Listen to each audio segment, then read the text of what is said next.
So 4 days ago, we had a travelling beehive has set themselves up residence in my front yard in this little shrub here. So got on the internet and couldn't find, registered my details with some online bee catching thing. Anyway, that didn't work. Anyway, I found someone this morning in Diggers Rest who collects bees, but she was busy and had no spare hives to catch the bees. So she put me onto another guy, like by the name of Tony, and Tony's on his way around to come around and see if he can collect these bees. So it's grown from just a small little huddle to it's a massive ball of bees there now. I don't want to really go near it.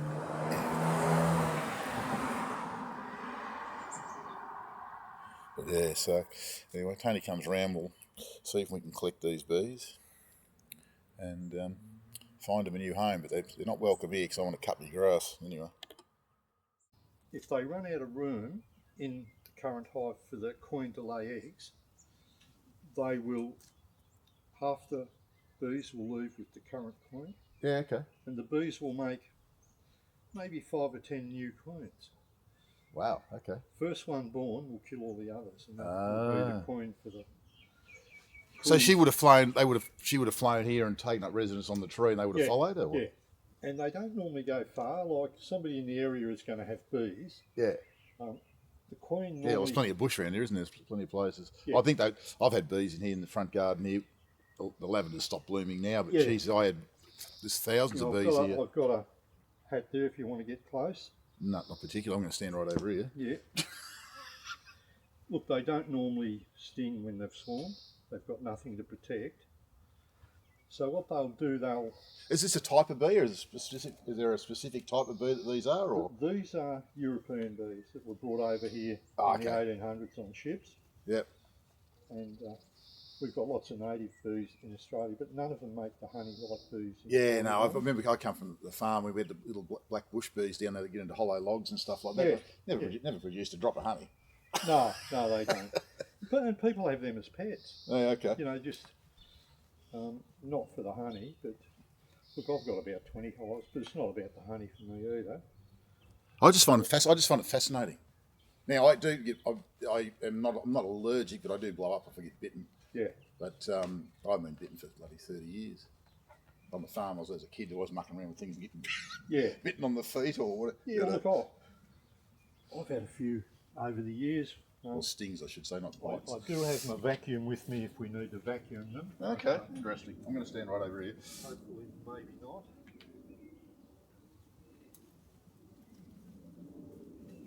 If you want a pair of clippers to clip something away, let me know. Sorry? If you need to take a few leaves off, branches off, let me know. I'll go get the clippers. Try not to.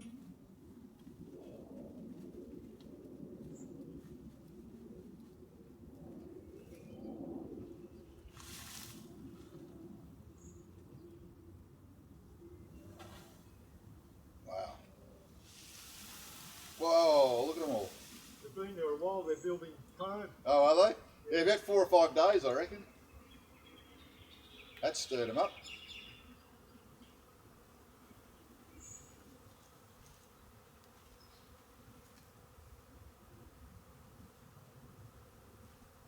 How do you know if you get the queen? Sorry? How do you know if you've got the queen? You don't really.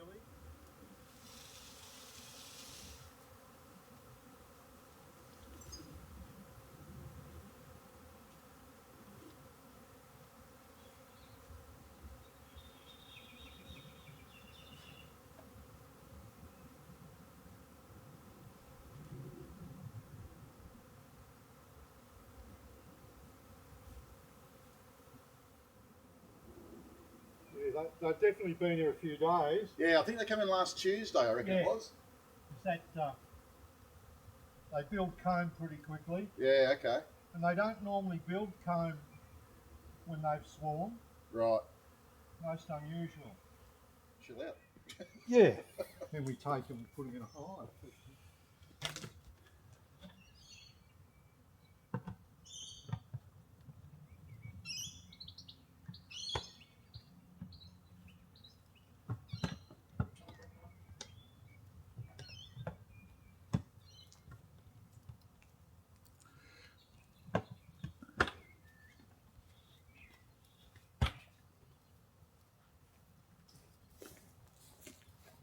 And how far would they travel generally? They don't travel more than 50 or 100 metres normally Oh, really? Okay. to swarm. Yeah. But then they'll go any distance if they find somewhere to live. I rang the council because I thought, well, what do they do? They said, oh, no, you have to get a pest exterminator. I was not bloody killing them. Yeah, look, the bee clubs have contacted most councils these days, and they'll usually refer you to someone. Hume Council didn't. They just didn't want to know about it. It's amazing, it doesn't kill one single bee.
If you vacuum the leg of your pants, you'll probably get 1,000.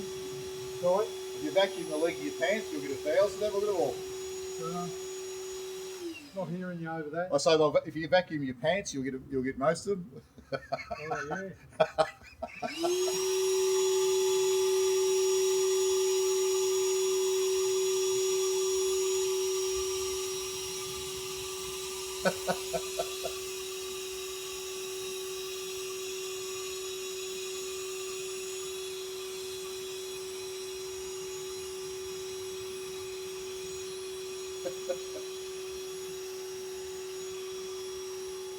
Vacuum your pants again. You're right. They're all over the back of your leg.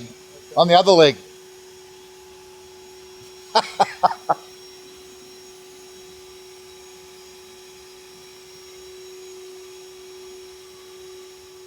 Most of those are bees coming back, they've got pollen on board. Ah. They're all stuck to, around your bum. There's bloody heaps of them there. Yeah. No, so they've produced a little bit of honeycomb there. Yeah. This is actually what they refer to as an air hive. Okay. Because they've decided to stay here. Oh, okay. And so, Yeah, well, I don't want to just live here. I want to cut my grass. yeah. Oh, they'll be gone.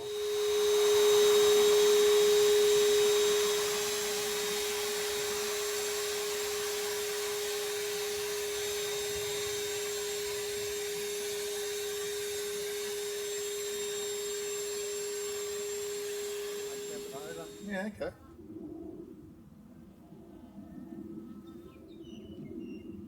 You've captured quite a few. There's a lot in the bucket. Yeah. You'll let them settle a little bit. Well, they don't just go back and settle back on the tree. Where would the queen be? Would they know where she is? They will. They'll be able to smell her. I could have her in the bucket. I could have her in the laundry basket. I don't really know. Yeah. Look, sometimes I bring a little spray bottle with very diluted sugar water and just spray it on them and look for the queen. But and sometimes you find it, but fairly rarely. So how much honey would they produce over a course of a month or a year or whatever? Are they very productive? Very. We've got a thing called a flow hive. Have you heard of that? I've seen where you a little tap on it. Yeah. I've seen them on the internet. Yes. Well, I've bought 10 of those. Yep. Over the last few years. Yep. Not all for myself, but I mentor a lot of people with bees. Okay. So if you have bees here, I could come and help you Fascinating. deal with them. But with the flow hive, we get about 35 jars, which is about 17 kilos of honey twice a season. Wow. So it's a lot of honey. So that's spring and autumn, yeah? Yeah.